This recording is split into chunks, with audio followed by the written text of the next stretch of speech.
I never thought the worst humiliation of my life would come at my own grandson's engagement party, wearing the dress I'd sewn by hand just for the occasion. But there I was, 68 years old, being told by a girl half my age that I belonged at the folding table in the corner with the children, while she sat in my seat wearing a diamond bracelet worth more than most people earn in a year. My name is Eleanor Hartwell, and this is the story of how I learned that sometimes the people you raise can become strangers, and sometimes strangers can show you more love than blood ever did. Let me take you back to the beginning, because you need to understand how far we've come, my grandson Marcus and I, to understand how much that moment broke my heart. 32 years ago, I held a screaming newborn in the hospital while my daughter Catherine lay pale and exhausted in the bed behind me. She was only 19, unmarried, and terrified. The father had disappeared the moment she told him about the pregnancy, and I watched my bright, ambitious daughter crumble under the weight of judgment from our small Virginia town. I was 36 then, recently divorced myself, working double shifts as a nurse to keep our little house on Maple Street, and I made a promise to that tiny baby with his shock of dark hair and his father's green eyes. I promised him he would never feel unwanted, never feel less than, never feel the shame that was already following his mother like a shadow. For the first 5 years of Marcus's life, we were a team, the three of us. Catherine worked at the pharmacy downtown while I took night shifts at the hospital, and we tag-teamed raising that boy with whatever energy we had left. I remember the smell of the house those years, always something cooking on the stove, even when we were dead tired, because I'd learned from my own mother that food was love in its most basic form. Marcus would wait for me by the front window when I came home at dawn, his little face pressed against the glass, and the moment I walked through that door, he'd launch himself into my arms like I'd been gone for years instead of hours. "Grammy," he'd say in that high, sweet voice, "I drawed you a picture," and it would be another crayon masterpiece of stick figures, our little family against the world. Then Catherine met Robert. He was older, established, a bank manager with a nice house in Richmond, and no patience for a woman with a child. I saw it in his eyes the first time he met Marcus, that calculation, that coldness. But Catherine was tired, worn down by years of struggle and whispers, and when Robert proposed, there was one condition. She could come, but Marcus needed to stay with me. "Just for a while," she said, tears streaming down her face as she packed her things. "Just until we're more established. He'll understand." But how do you explain to a 5-year-old that his mother is choosing a man over him? How do you heal that wound? So Marcus became mine in every way that mattered. I cut back my hours at the hospital to be there for school pickups, sat through every parent-teacher conference alone, cheered at every little league game where I was the only grandmother in a sea of parents. Catherine sent money at first, guilt money, but the visits became less frequent, the phone calls shorter. By the time Marcus was 8, she had 2 new children with Robert, a boy and a girl with the right last name, and my grandson had become an obligation she fulfilled twice a year, at Christmas and his birthday. I watched him stop asking when Mummy was coming. I watched him build walls around his heart to protect himself, and I held him every single time those walls cracked and the pain leaked through. We had good years, though. God, we had such good years. I taught him to cook the way my grandmother had taught me, standing on a chair at the kitchen counter, his small hands learning to knead bread dough. I taught him that education was the ladder out of struggle, sitting with him every night at the dining table, helping with homework until my eyes blurred. I worked extra shifts when he needed new shoes, sold my mother's pearl necklace to pay for his class trip to Washington, D.C., went without so he could have. And Marcus, my sweet boy, he thrived. He was gentle and kind, the type of kid who brought home stray cats and defended smaller children from bullies. He called me Grammy, but sometimes, in his sleep, or when he was sick, he'd slip and call me Mama, and my heart would break and soar all at once. By the time Marcus was in high school, something had changed in him. He'd grown tall and handsome, his father's good looks finally emerging, and he'd developed a hunger for more than our little life could offer. He'd visit Catherine and Robert's big house in Richmond and come back quiet, distant, looking at our small home with new eyes. I'd find him scrolling through social media, staring at pictures of his half-siblings' lavish birthday parties, their expensive vacations. I tried to talk to him, tried to explain that things weren't always what they seemed, that money didn't equal happiness. But teenage boys don't want wisdom. They want what they want. He got into Virginia Tech on a partial scholarship, and I was so proud I cried for 3 days straight. I worked extra shifts for a year to cover what the scholarship didn't, sold my car and took the bus so he could have spending money, sent him care packages filled with homemade cookies and hand-knitted scarves. He came home less and less, always had some excuse, some party or study group or friend who needed him. The summer after his sophomore year, he stayed in Richmond with Catherine instead of coming home. "It's closer to my internship," he said over the phone, his voice casual, like he wasn't driving a knife through my heart. "Catherine has that extra room now." I said, "Okay, I understand." And I did understand, but understanding didn't make it hurt less. After college, Marcus got a job at a tech company in Richmond, a good job with benefits and a future, and he moved into a modern apartment downtown. He'd call once a week, dutiful phone calls where he told me about work and asked about my health, but never about my life, never about my dreams or memories or the 1,000 small things that make up a person. I was becoming a duty to him, a box to check. Still, I loved him with everything in me. Still, his picture sat on every surface in my house. Still, I told everyone who would listen about my grandson, the computer engineer, my brilliant boy. Then, about 18 months ago, Marcus called with news. He'd met someone, a woman named Sloane, and it was serious. "I should meet her," he said, and there was something in his voice, excitement, but also nervousness. The next weekend, I took the bus to Richmond, carrying a homemade apple pie because that's what you do. You bring something to show you care. Marcus's apartment was sleek and modern, all glass and steel, and it felt cold to me, impersonal. Nothing like the home we'd made together, with its worn furniture and walls covered in his childhood artwork. Sloane was beautiful in that sharp, polished way that comes from money and maintenance. Her blonde hair was professionally styled, her clothes expensive and perfectly fitted, her nails done in a glossy French manicure. She looked at me like I was a curiosity, something quaint and vaguely amusing, as I stood there in my second-hand dress, holding my pie with its slightly burnt edges. "Oh," she said, her voice dripping with false sweetness. "You made this yourself? How charming. Marcus talks about you all the time." She called him Mark, I noticed, not Marcus, like she was already remaking him. We sat in that cold apartment and made awkward conversation. Sloane talked about her job in marketing, her sorority days, her parents' house in McLean. She asked about my work, and when I said I'd been a nurse, but was semi-retired now, living on a modest pension, I saw something flicker in her eyes. Calculation. Assessment. Marcus was different around her. Performative. Like he was playing a role. He laughed too loud at her jokes, agreed too quickly with her opinions, and barely looked at me, except to ask surface-level questions about my health and the house.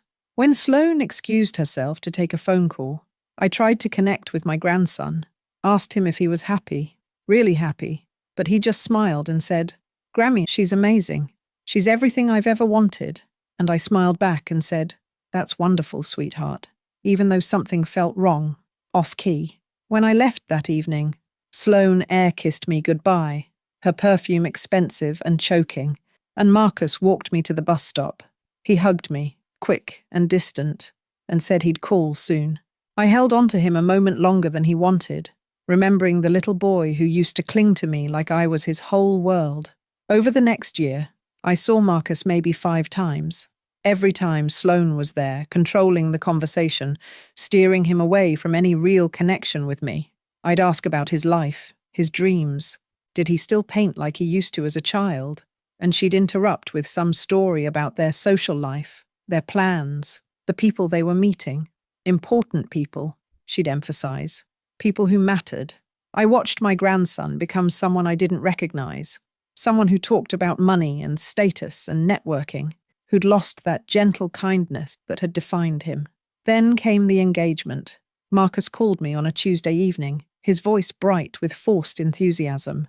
"Sloane and I are getting married, Grammy. We just got engaged last weekend in Paris." Paris? Can you believe it?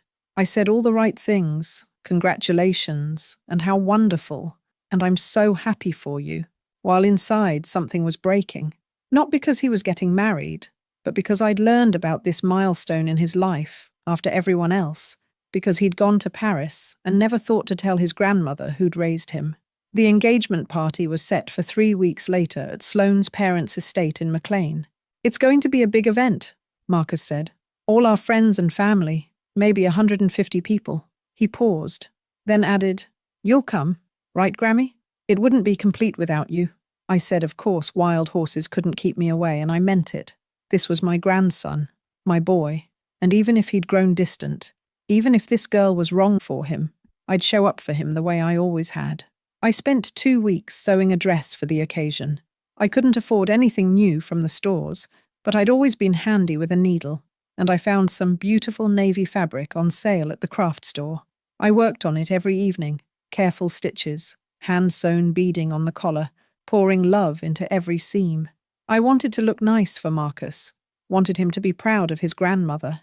I bought a pair of modest heels from the thrift shop and practiced walking in them around my house because I hadn't worn heels in years. I wanted everything to be perfect. The day of the party, I took the bus to McLean, the dress carefully folded in a garment bag on my lap. Sloane's parents' house was massive, a sprawling colonial with white columns and a circular driveway filled with expensive cars. I felt small walking up that driveway in my homemade dress, carrying the modest gift I'd wrapped in recycled paper. A valet tried to take my bag, and I had to explain I'd come by bus. There was no car, and the look on his face made me feel smaller still.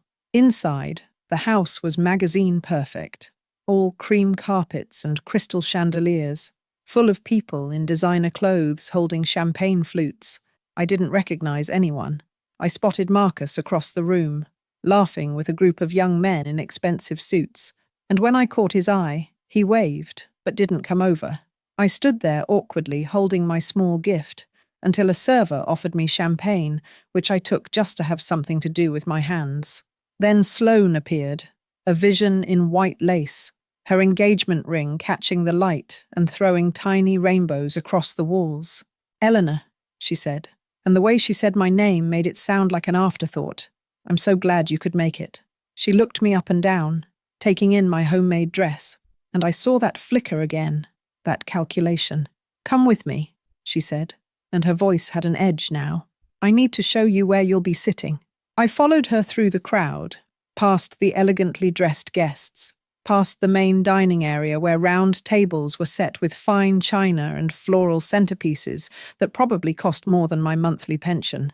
We kept walking, through a doorway into a smaller side room, and there it was, a folding table in the corner, covered with a paper tablecloth printed with cartoon characters, surrounded by actual children ranging from about 4 to 10 years old, already seated and colouring. I stood there, staring, not quite believing what I was seeing. Sloane touched my arm, her fingers cold even through my sleeve. "We thought you'd be more comfortable here," she said, her voice saccharine. "You know, somewhere quieter, less overwhelming. The noise and chaos of the main party can be so exhausting at your age, and the children are so sweet. They'd love to hear your stories." She smiled, waiting for me to accept this humiliation with grace, to make this easy for her. I found my voice, though it came out smaller than I wanted. "This is the children's table." "Yes," Sloane said brightly, as if I were slow to understand. "We have limited seating in the main room, and we need to prioritize Mark's business contacts and our close friends and family. You understand, don't you?" She emphasized the word close, making it clear where I stood in her hierarchy. "Marcus knows you prefer quieter settings anyway. He mentioned you're not really a party person." Something cold settled in my chest. "Where is Marcus sitting?" I asked, though I already knew the answer. "At the head table with me, of course," Sloane said, gesturing back toward the main room, with our parents and the wedding party. She leaned in closer, her perfume making my eyes water. "Look, Eleanor, I'll be honest with you. This day is about Mark and me, about our future. It's important we present the right image to the right people. I'm sure you want what's best for your grandson, and what's best for him is making good impressions on the people who matter in his career. The people who matter. The words hung in the air between us. I looked past her into the main room, saw Marcus still laughing with his friends, not even glancing toward where his grandmother stood being put in her place. I looked at the children's table, at the little faces watching this interaction with confused interest. I looked down at my dress, the one I'd sewn with such hope, such love, each stitch a prayer that I still mattered to the boy I'd raised. And something broke inside me, not loudly, not dramatically, but like ice cracking on a frozen lake, a quiet splintering that changed everything. I'd given this boy everything. I'd sacrificed my comfort, my savings, my future, to give him his. I'd worked myself to exhaustion, gone without food so he could eat, worn the same coat for 15 years so he could have new clothes. I'd held him when he cried for a mother who'd abandoned him, taught him to be kind and good and decent. And now I was being sent to sit at the children's table at his engagement party because his gold-digging fiancée was ashamed of my homemade dress and my modest life. I looked at Sloane, really looked at her, and I saw past the perfect makeup and expensive clothes to the emptiness underneath. I thought of all the things I could say, all the ways I could make a scene, demand to speak to Marcus, cause the drama this girl clearly feared I was capable of. But I'd spent my whole life taking the high road, swallowing my pride, making things easier for others. Not this time. This time, I was done. You know what, Sloane?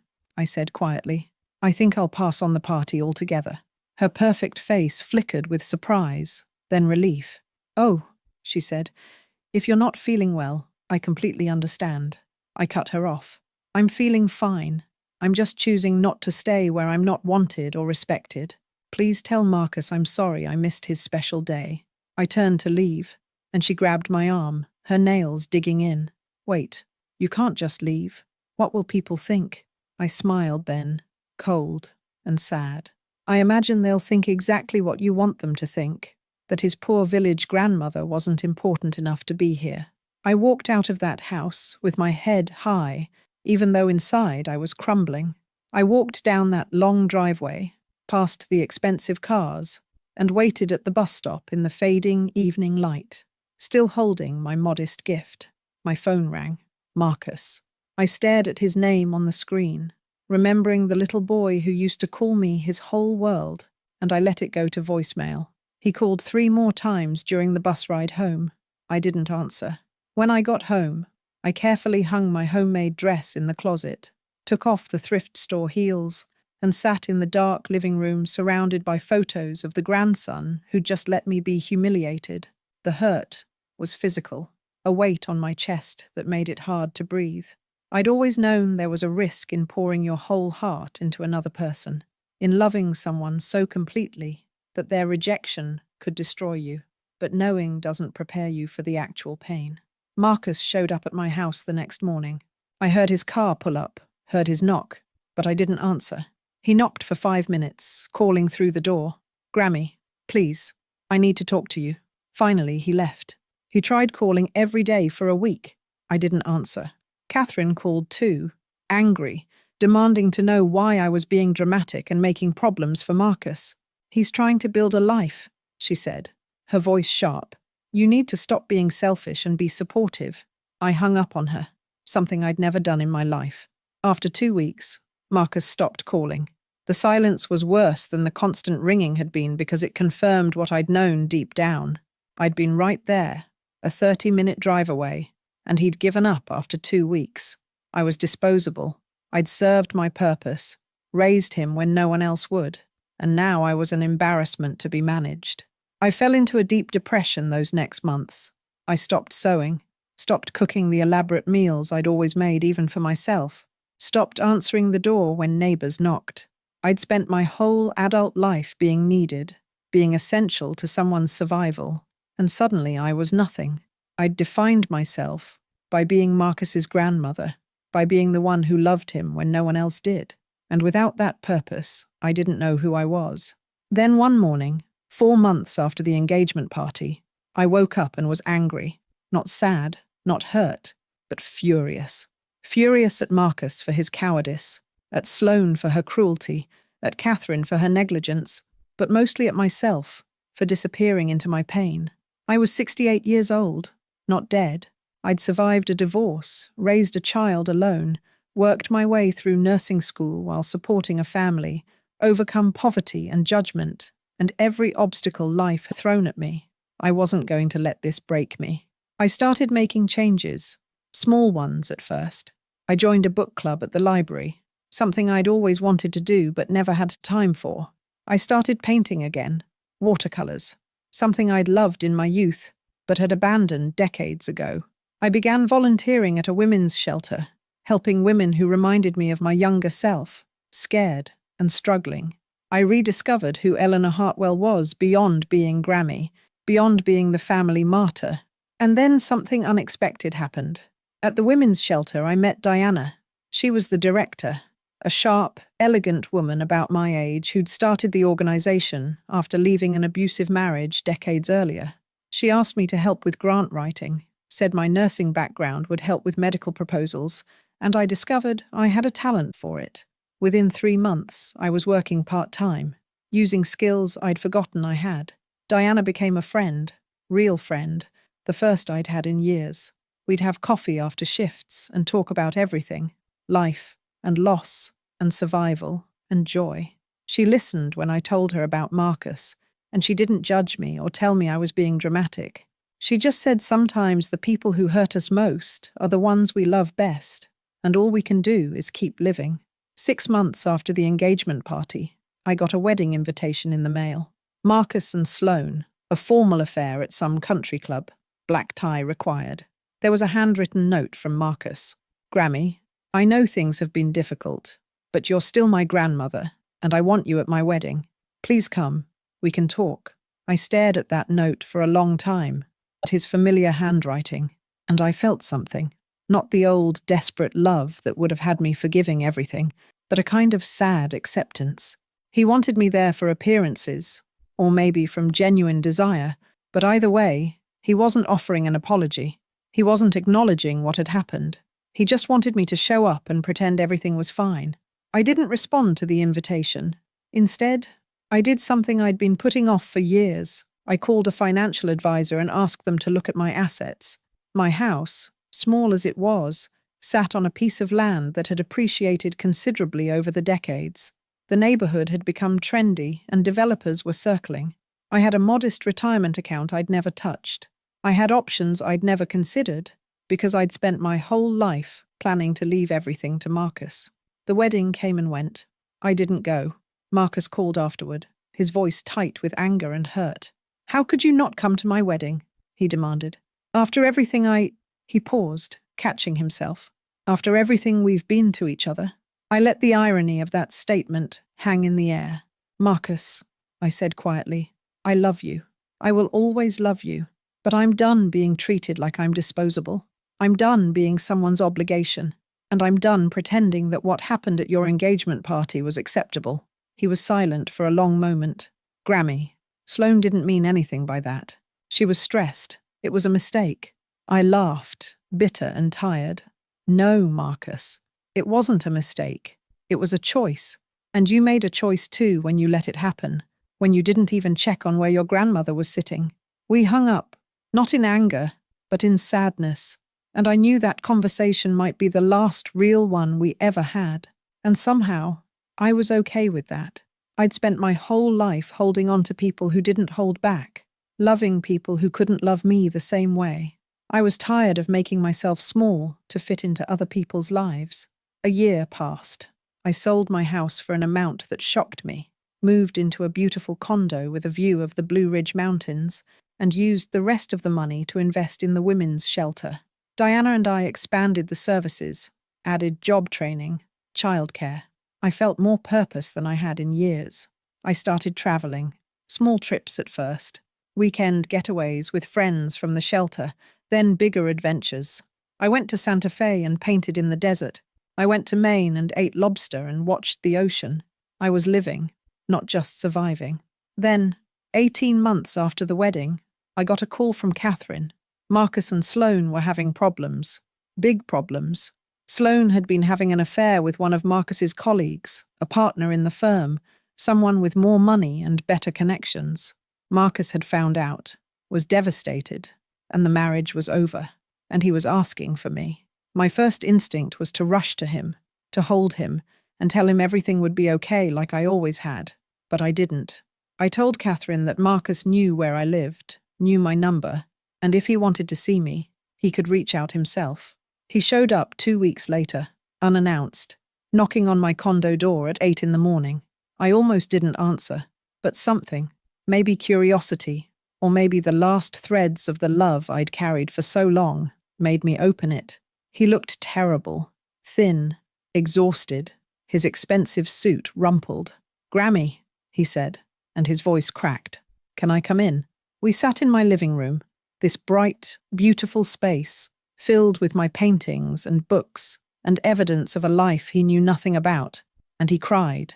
He told me everything, how Sloane had married him for his money and connections, how she'd been cruel in private, dismissive of his background, ashamed of where he came from, how she'd isolated him from everyone who'd actually cared about him, how she'd cheated and then blamed him, said he was boring, too attached to his past, not ambitious enough, how he'd lost himself trying to be whoever she wanted. And then he said the words I'd been waiting years to hear. "I'm sorry, Grammy. I'm so sorry for everything. For the engagement party, for not defending you, for disappearing, for choosing her over you. You were the only one who ever really loved me, and I threw that away." I sat there, watching this broken man who'd once been my sweet boy, and I felt a complicated mix of emotions. Part of me wanted to hold him, to tell him it was all forgiven, to slip back into being his Grammy who fixed everything. But another part of me, the part I'd built over the past 2 years, the part that had learned self-respect and boundaries, stayed still.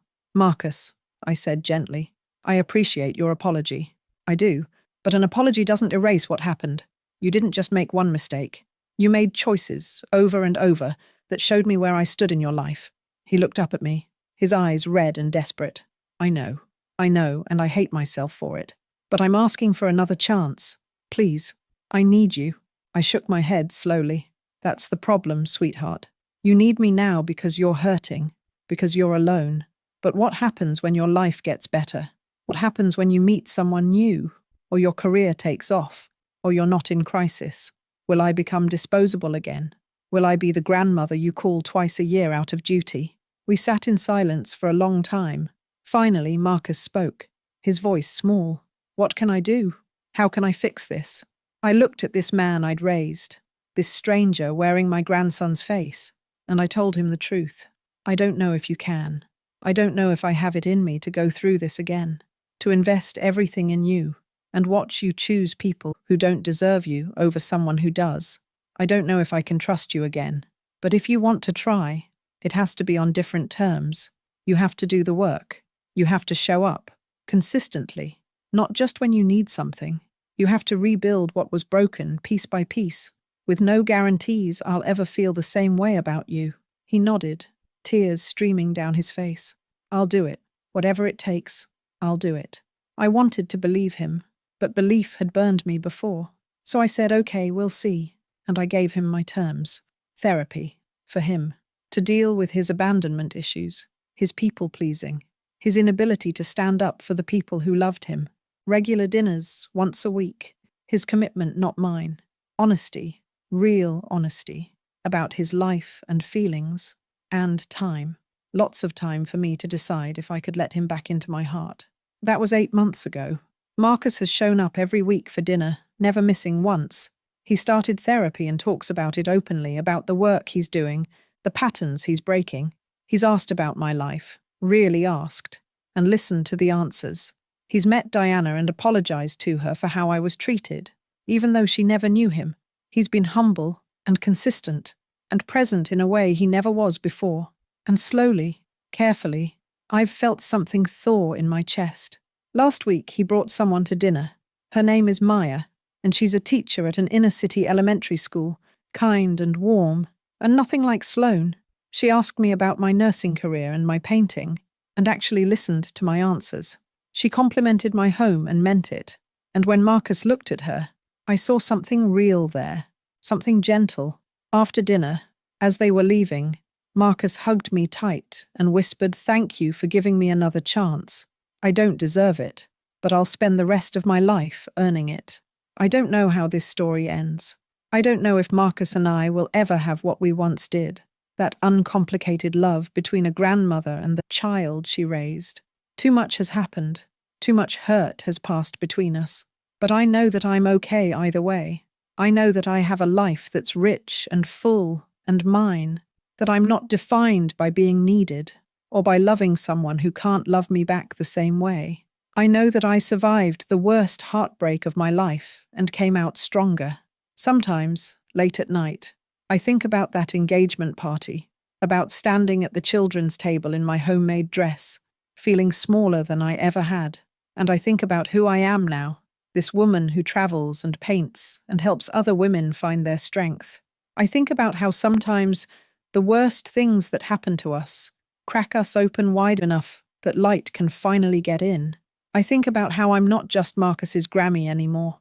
I'm Eleanor Hartwell, a woman with her own story, her own dreams, her own worth, that has nothing to do with how much someone else values me. The other day, Diana and I were planning a trip to Ireland for next spring, and she asked me if I had any regrets. I thought about it for a long time, about all the years I gave to Marcus, all the sacrifice and struggle and love, and I realized I didn't regret loving him. I didn't regret raising him or giving him everything I had. I only regretted losing myself in the process, making him my entire world instead of just a beautiful part of it. But even that regret feels soft now, worn smooth by time and growth and forgiveness. Not for him, but for myself.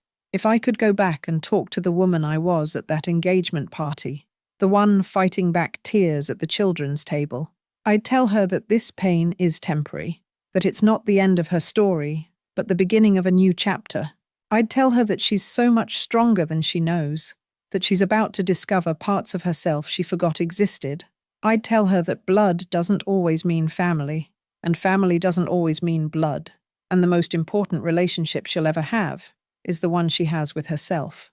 I'd tell her that at 68 years old, she's going to wake up one morning and realize she's happy, really happy, maybe for the first time since she was young, that she's going to have friends who value her, work that fulfills her, adventures that excite her, that she's going to look in the mirror and see not just a grandmother or a former nurse or a village widow, but a woman who survived and thrived and learned that her worth was never dependent on anyone else's recognition of it. And I'd tell her what I know now, what I've learned through all this pain and growth, that sometimes people need to lose you to realize what they had, that sometimes you need to lose people to realize what you're capable of becoming, that the greatest love story you'll ever have is learning to love yourself enough to walk away from anyone who makes you feel small, even if it's the person you'd die for. Marcus called this morning to confirm our weekly dinner. He asked if Maya could come again, said she'd really connected with me. I said of course, and I meant it. I'm not ready to call her family yet, not ready to invest too deeply in Marcus's choices after watching him choose so poorly before, but I'm open to the possibility, and that's growth. I'm allowing myself to hope while keeping my boundaries firm, to love while staying whole. Tonight, I'll sit with them in my bright condo with its mountain views and its walls covered in my paintings, and I'll listen to Marcus talk about his therapy and his work and his slow, careful healing. I'll watch Maya look at him with genuine affection, and I'll see if there's real substance there, or just another pretty surface. And then, after they leave, I'll sit with Diana and plan our Ireland trip, and I'll feel grateful. Grateful for the life I've built from the rubble of my old one. Grateful for the strength I found when everything fell apart. Grateful that I'm not just surviving anymore, I'm living. This is my story, not a fairy tale where the prince saves the princess, or the family reunites perfectly in the end. It's a story about a woman who gave everything, lost everything, and found herself in the emptiness. It's a story about learning that you can love someone with your whole heart and still choose yourself.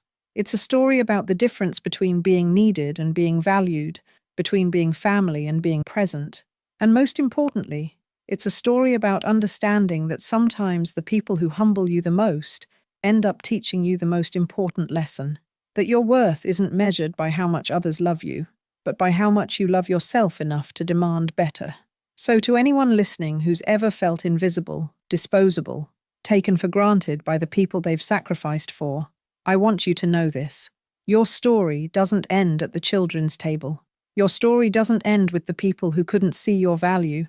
Your story is just beginning, and you get to write the next chapter any way you want.